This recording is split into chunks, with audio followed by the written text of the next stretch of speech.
They fired me live on the investor call. Actually, let me back up. I'm Aaron Mitchell, 47 years old, and until last Tuesday, I was the Senior Regulatory Affairs Director at NexGen Dynamics here in Phoenix. 15 years with the company, Navy veteran before that. I'm the guy who makes sure we don't get sued into oblivion, which apparently makes me the office killjoy. Navy taught me patience, taught me systems thinking. In the service, you learn that every procedure exists for a reason, usually because someone died when it wasn't followed. 15 years on submarines where a misread gauge or skipped checklist could kill everyone aboard. That's where I learned to read the fine print, double-check the paperwork, trust, but verify everything. The corporate world thinks it's high stakes until you've been 400 feet underwater with 150 guys depending on everyone doing their job exactly right. The conference room smelled like burnt coffee and desperation that morning. Gray Arizona sky outside, the kind that makes you think the world's running on low batteries. I was sitting in my usual spot, back corner, away from the mahogany table where our new director of digital innovation held court like she owned the place. Diana Rodriguez, 29 years old, Harvard MBA, been with us all of 8 months, wore designer suits that probably cost more than my truck payment and spoke in buzzwords like they were holy scripture. She was making triple my salary to present strategies I'd essentially written the compliance framework for. If you're wondering why I remember all this so clearly, it's because some moments burn themselves into your brain. This was one of those moments. We're looking at a quantum leap in market penetration, Diana announced, slapping her tablet against the whiteboard. She had the energy of someone who'd mainlined Red Bull and LinkedIn motivational posts. The rollout of our Apex validation system with Sterling Financial is going to revolutionize fintech compliance. We're talking $280 million in contracted revenue, people. The IP portfolio is completely locked down. That's when my eye twitched. Just a little. Professional reflex.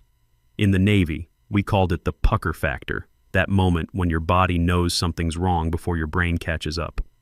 I cleared my throat. In the dead quiet of that boardroom, it sounded like a gunshot. Diana, quick clarification on the IP lockdown. She stopped mid-gesture and looked at me like I was a printer that had just jammed during an important presentation. Aaron, we're in flow state here. Can we table the nitpicks? See, here's what Diana didn't understand about the difference between nitpicks and catastrophes. On a submarine, there's no such thing as a small leak. Water doesn't care about your timeline or your flow state. It just keeps coming until you fix it or you drown. It's not a nitpick, I said, adjusting my glasses. You listed the blockchain validation architecture as fully owned proprietary assets, but Patent 7845 has a pending flag in our internal system. The assignment chain isn't complete. The room went quiet. Roger Palmer, our CEO, a man with the backbone of overcooked pasta, looked up from his phone for the first time all meeting. The junior VPs who'd been nodding along to Diana's presentation suddenly found their notebooks very interesting. Aaron, Diana sighed like a parent dealing with a difficult child. Legal cleared everything. Sterling's ready to sign. Stop looking for problems where there are only solutions. You're killing the momentum. I'm not trying to kill momentum. I'm trying to prevent us from committing contract fraud. Patent 7845 is the foundation of this entire deal. If the ownership chain isn't clean, Sterling can freeze everything. Now let me pause here and explain something about patent law because it's going to matter. Patent law is boring, soul-crushingly boring. It's a world where misplaced commas change the fate of millions, where filing dates matter down to the millisecond. It's a world where close enough means complete legal failure. People like Diana think big picture. They think details sort themselves out. They think because they're directors of innovation, the universe bends to their will. But the universe doesn't care about your job title. The universe cares about paperwork. Diana laughed. Sharp, dismissive. She looked around the table, inviting others to join in. A couple junior VPs chuckled nervously, trying to pick the right side. Karen from marketing gave this awful fake laugh that sounded like a dying goose. This is exactly what I'm talking about, Diana said, turning her back to me. Legacy thinking. We're a rocket ship, Aaron. You're checking tire pressure while we're breaking atmosphere. I felt heat rise up my neck. Not embarrassment. Anger.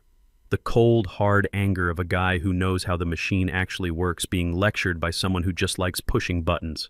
It's the same anger I felt watching fresh ensigns try to hotshot their way through procedures that existed because people had died learning them the hard way. The meeting dragged on another hour. I didn't speak again. I just took notes. Detailed, time-stamped notes.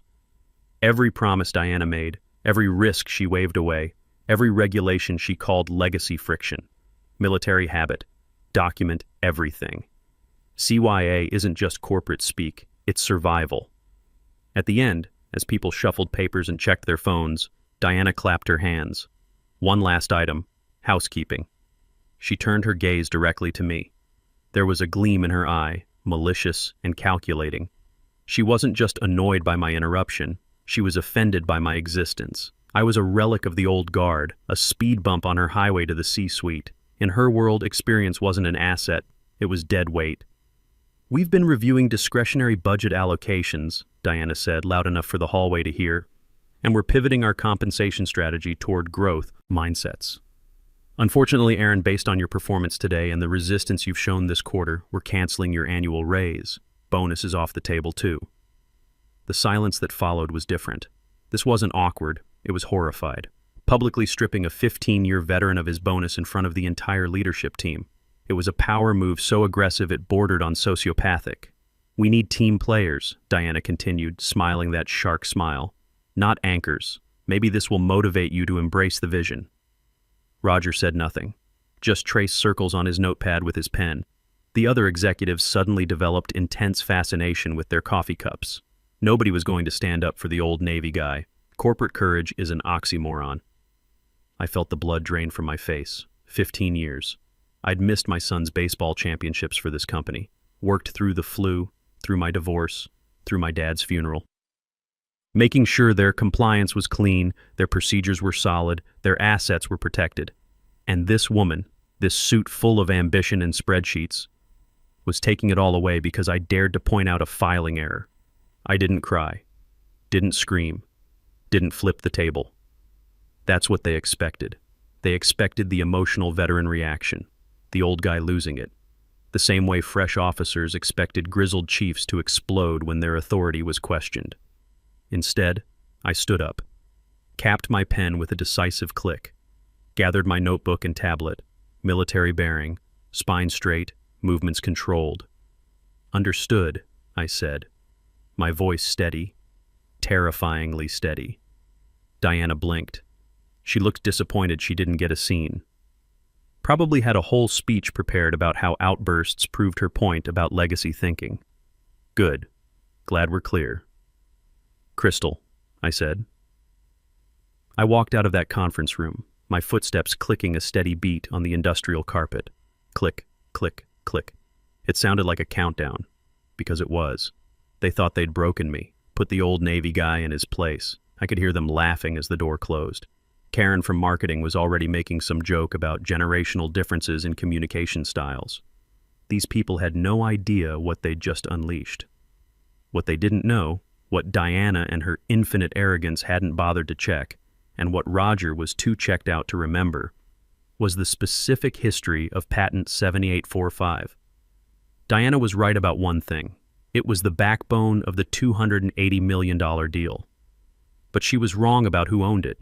She thought it was company property. I knew for a fact it wasn't, because I wrote it, and I knew exactly where the bodies were buried because I was the one holding the shovel. My cubicle was in the compliance wing, which is corporate speak for the corner where they stick people who do actual work. It hummed with server fans and smelled like ozone from overheating electronics. I liked it here. Reality existed here far from the glass offices where people like Diana ideated and synergized. The algorithm I'd written was elegant in its simplicity. Most blockchain validation systems bog down under high transaction volume, like trying to push freight trains through subway tunnels. Mine used predictive load balancing, anticipating traffic spikes before they happened. It could process 50,000 transactions per second, while competitors struggled with 5,000. The kind of breakthrough that happens when you understand both the technical requirements and the regulatory framework they have to operate within. I sat in my ergonomic chair, the one I bought myself because company-issued furniture is designed to slowly destroy your spine, and put my hands flat on the desk. My breathing was shallow, heart hammering against my ribs like it was trying to break out. But my mind was cooling down, freezing into absolute clarity. Same thing happened before every submarine patrol, the moment when training kicked in and everything became procedure. I pulled up the digital record for patent 7845. The system lagged, spinning wheel of death mocking me, before the file appeared. Title: Distributed Blockchain Validation Protocol for High-Volume Financial Transactions. Inventor: Aaron Mitchell. Assignment: pending. There it was. That beautiful, terrible word. Pending. I closed my eyes and let the memory wash over me. 3 years ago.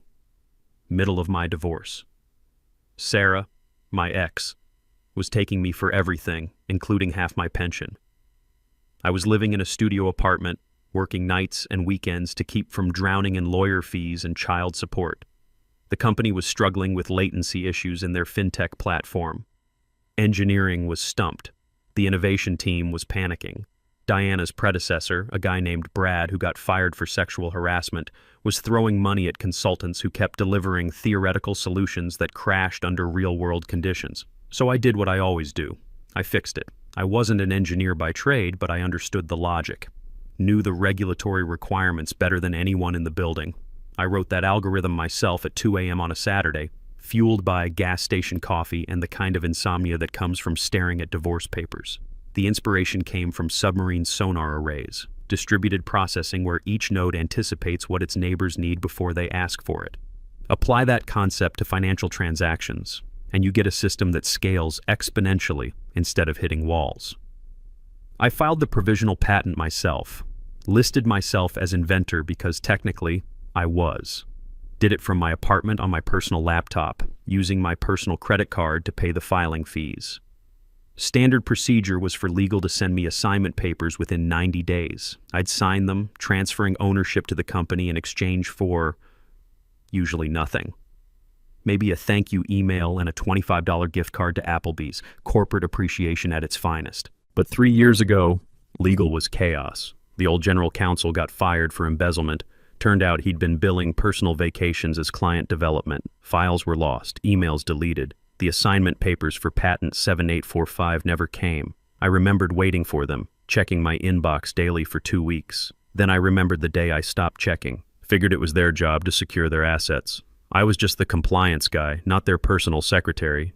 If they'd treated me right, given me respect, decent pay, basic acknowledgement, I would have walked into Roger's office years ago and said, "Hey, we missed some paperwork here." I would have fixed it because that's what I do. I fix things. I solve problems. I make sure the ship doesn't sink. But they never gave me credit. Every improvement I suggested got repackaged by someone else and presented as innovation. Every crisis I prevented went unnoticed because prevention is invisible. You only notice compliance when it fails. I looked at the screen. Patent had been granted 2 years ago. But without assignment papers, rights remained with the inventor. Me. I owned the algorithm. I owned the code that ran the Apex validation system. I owned the engine of Diana's rocket ship. I felt a smile tug at my mouth. Wasn't a nice smile. It was the smile of a wolf realizing the sheep forgot to lock the gate. I reached for my phone. Didn't call a lawyer. Not yet. First, I needed to lock the door from the outside. In submarine warfare, you don't just fire torpedoes, you set up the attack pattern first. I opened a new email. Subject: Routine IP Documentation Review. Didn't send it to Diana. Didn't send it to Roger. That would have been amateur hour. I typed in the email address of Patrick Walsh, Chief Compliance Officer at Sterling Financial.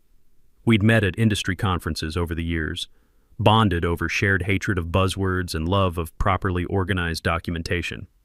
Patrick was old school like me, believed in doing things right the first time because fixing them later cost 10 times as much. I typed slowly. Hi Patrick, just doing routine housekeeping before final signature. Can you confirm what chain of title documentation you have on file for the 7845 patent family? Our new director seems confident everything's automated, but you know how I worry about details. Best, Aaron. Innocent, helpful, the kind of email a diligent compliance director sends. But to someone like Patrick, it was a fire alarm, a coded message saying, check your records, something's wrong. In the Navy, we called it a heads up, advance warning that let your allies prepare for incoming trouble. Hit send. Then I minimized the window and went back to work. Had audits to complete, compliance checks to run. I was going to be the perfect employee, quiet, invisible, efficient, the model of military discipline. While I worked, I imagined that email traveling through fiber optic cables, bouncing off satellites, landing in a Chicago server. I imagined the invisible thread tightening around Diana's neck.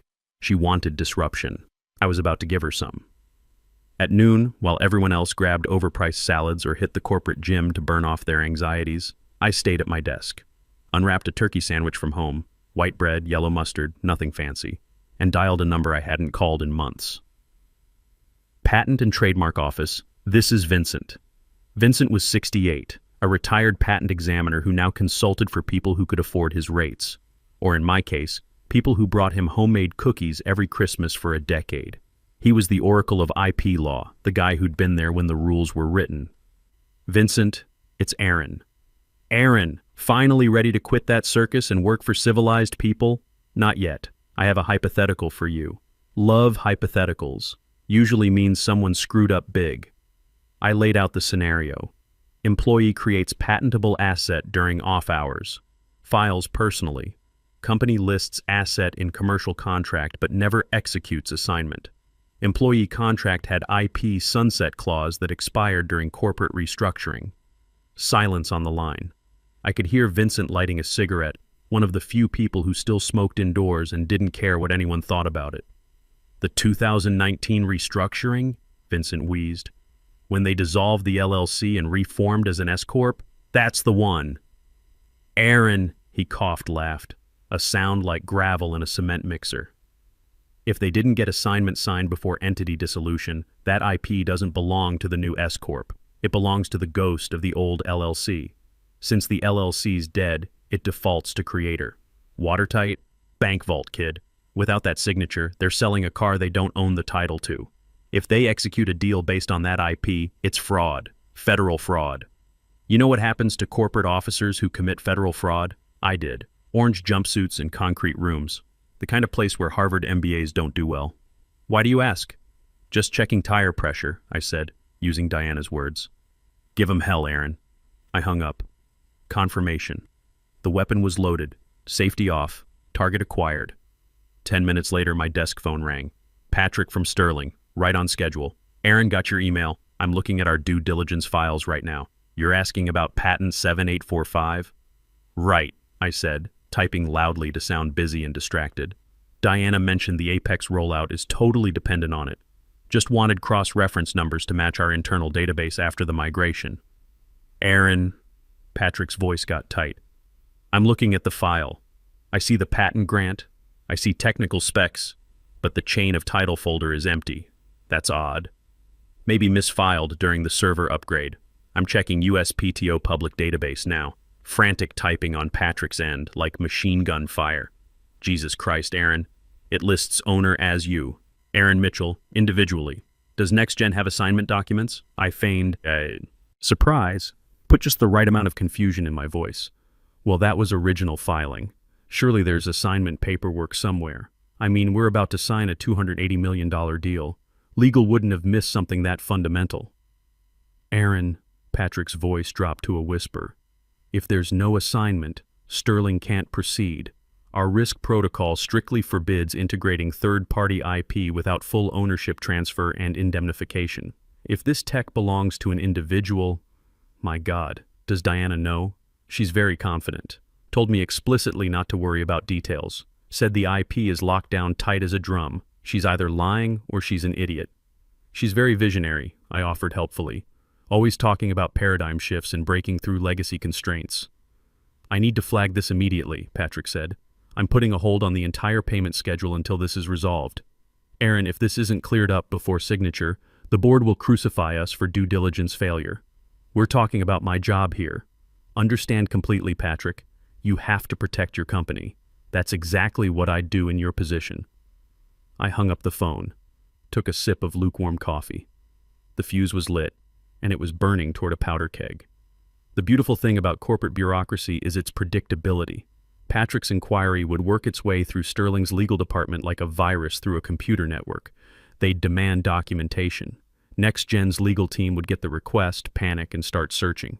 They wouldn't find anything because there was nothing to find. Then they'd call Roger. Roger would call Diana. Diana would blame IT, blame legal, blame anyone except herself. But eventually, they'd have to face the truth. They'd built a $280 million house of cards on a foundation that belonged to someone else. I checked the time. 1:30 p.m. Opened email and submitted a personal day request for tomorrow. Reason? Stress management. I wouldn't be here when the bomb went off. Wanted them to sit in the rubble alone. Spent the rest of the afternoon doing exactly what they paid me for. Organized files, updated compliance logs, responded to routine emails with military precision. I was a ghost haunting a machine I'd already sabotaged. Around 3 p.m., I saw Diana strutting past my section, laughing into her headset, probably talking to a headhunter about how she was revolutionizing fintech. Didn't even glance at me. To her, I was furniture. A copy machine that occasionally jammed and needed percussive maintenance. She had no idea the furniture had just canceled her golden parachute. The junior VPs who'd chuckled during the meeting were now avoiding eye contact. Karen from marketing actually stopped by my cube, first time in months, and apologized, said she didn't know what Diana was planning. Even Mrs. Rodriguez from the cafeteria shook her head when she heard, 15 years, mijo. Terrible thing. Word travels fast in corporate buildings. Faster than light, slower than gossip. Packed my bag at 5 p.m. sharp. Personal notebook, favorite pen. Left company laptop on the desk, badge next to the keyboard. Night, Aaron. Wayne, the security guard said as I swiped out. Night, Wayne. Think it'll be quiet tonight. Hope so. It wouldn't be. I woke up at 7 a.m. naturally, no alarm. Arizona sun actually shining for once, filtering through my condo blinds. Quiet. No buzzing fluorescents. No chatter about deliverables and actionable insights. My phone was face down on the kitchen counter. Had put it on Do Not Disturb except for family emergencies. But I could feel it vibrating. Not constant, rhythmic, desperate pulse of too many notifications. Like a submarine sonar pinging frantically in enemy waters. I made coffee. Good coffee, French press, not break room sludge.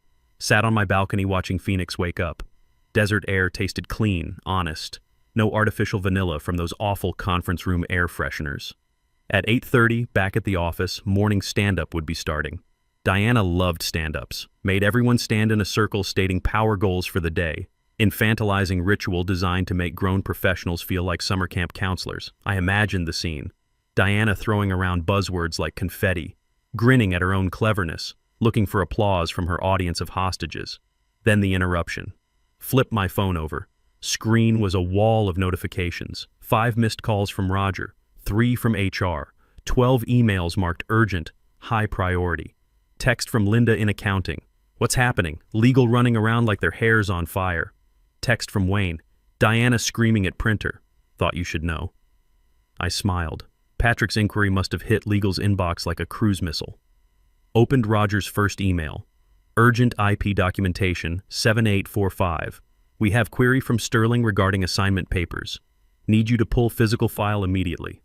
Top priority. Scrolled up to see the progression. Second email. Where are you? Crisis situation. Personal day denied. Get in here now. Then text from Diana. Just call me. No please, no explanation. Just a command. Same tone she'd use ordering coffee. I wasn't calling. Not yet. Imagined the frantic search. Paralegals tearing through filing cabinets like archaeologists looking for lost civilization. IT guys searching servers with the desperation of bomb disposal experts. They'd find the patent filing, find my name, then look for transfer documents. Digital archive, file not found. Physical storage, file not found.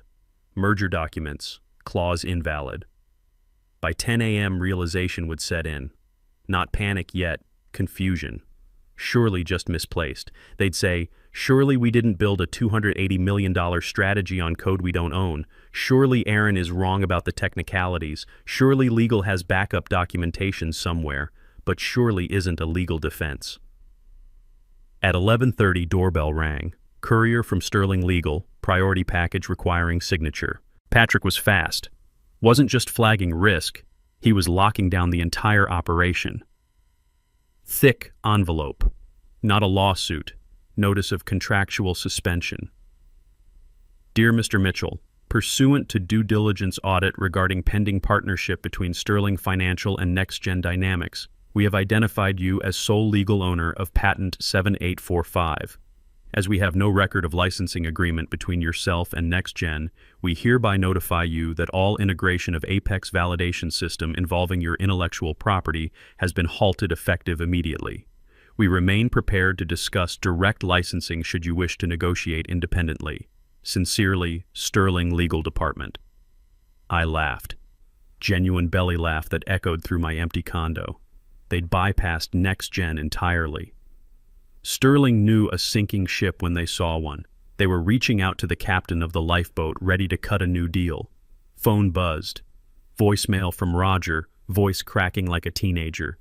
Aaron, pick up the damn phone. Sterling just froze all accounts. They sent a cease and desist claiming you own the tech. What the hell is going on? Diana's saying you sabotaged the database. Need you here immediately. Sabotage. Of course Diana would call it that. Couldn't conceive that her failure was her own fault.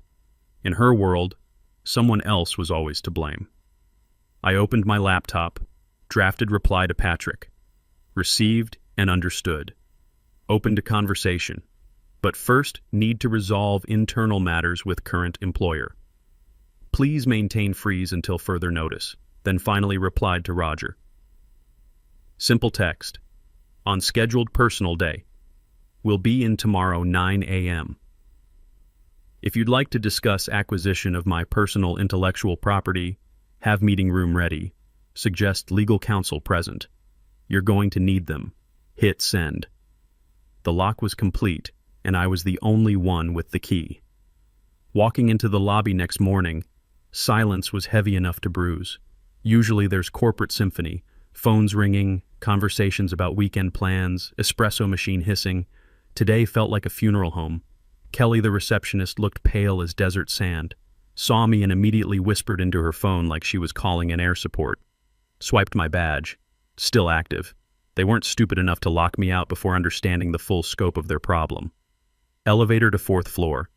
Doors opened, a cluster of suits in the hallway staring at tablets like they contained nuclear launch codes, everyone talking in hushed, urgent whispers.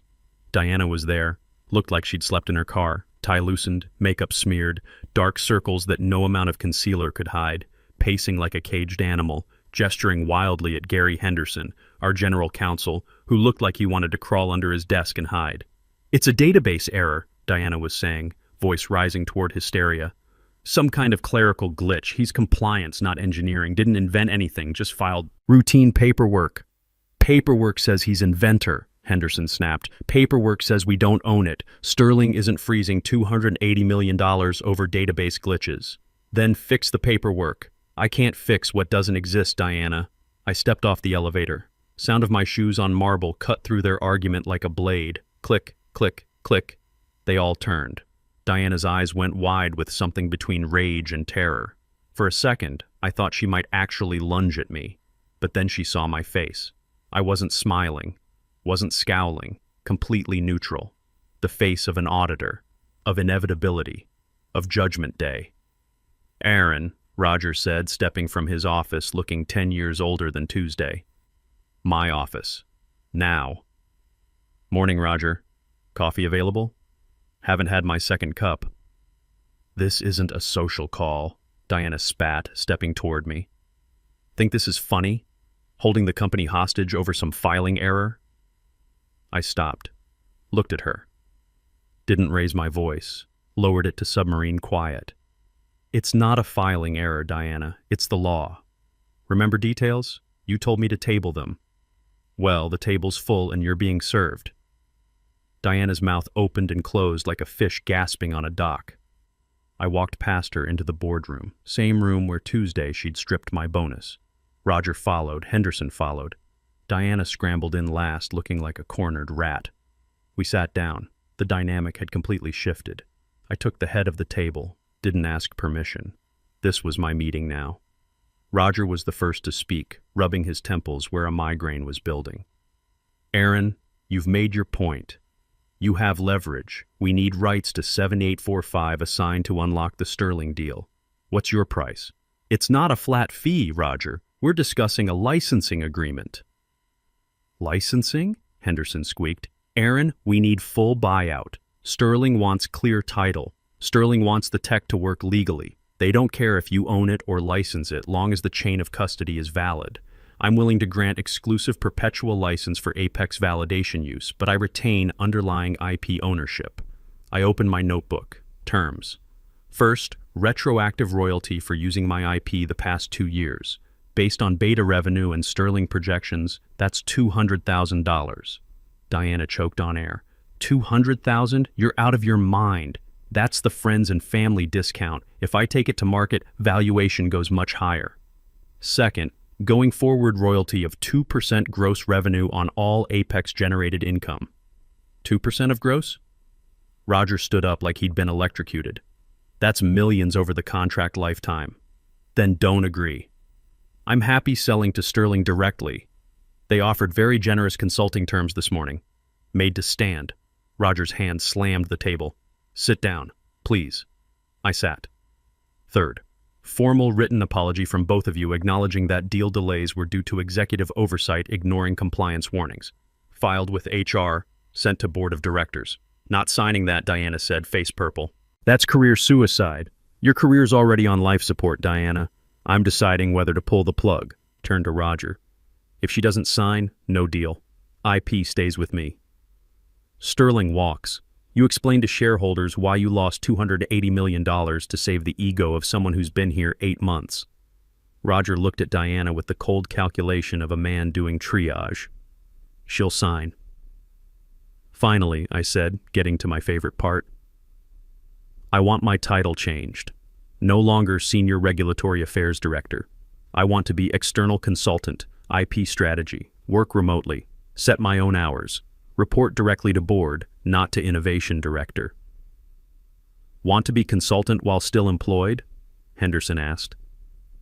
No. I'm resigning today. The license agreement will be between the company and my new LLC, Mitchell Compliance Solutions. NexGen will be my first client. Retainer equals my current salary plus royalties. Room went silent. They were processing it. I was quitting, but they couldn't get rid of me. Firing them as bosses, rehiring them as customers. If we agree to these terms, Henderson said slowly, you sign the license immediately, we can send it to Sterling by noon. The moment the wire transfer hits my account and both apologies are signed. Roger slumped in his chair, looked at the whiteboard where Diana's growth strategy was still mapped out in red marker. It looked like finger painting now. Do it, Roger whispered. Draw up the papers, Gary. But Roger, Diana started. I said, do it. Diana, get out of my sight before I call security. Diana stood up, looked at me with pure hatred, but underneath it was fear. She knew she'd lost everything. She picked up her designer notepad and shuffled toward the door. No strutting this time.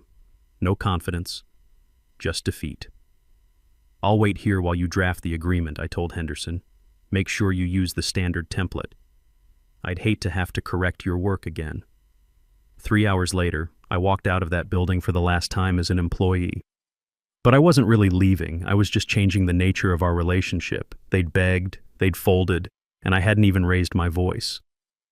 6 months later, at the Southwest Tech Summit in Vegas, I was the keynote speaker. Panel titled, The Invisible Asset, Why IP Compliance is Your Most Dangerous Liability. During the mixer afterward, I spotted them by the buffet, Roger and Diana. They looked diminished, defeated. When they saw me across the room, they actually turned and walked the other way. I raised my glass of sparkling water in their direction. A small salute. Compliance isn't the enemy, Diana. Arrogance is. And I was the auditor who came to collect the debt.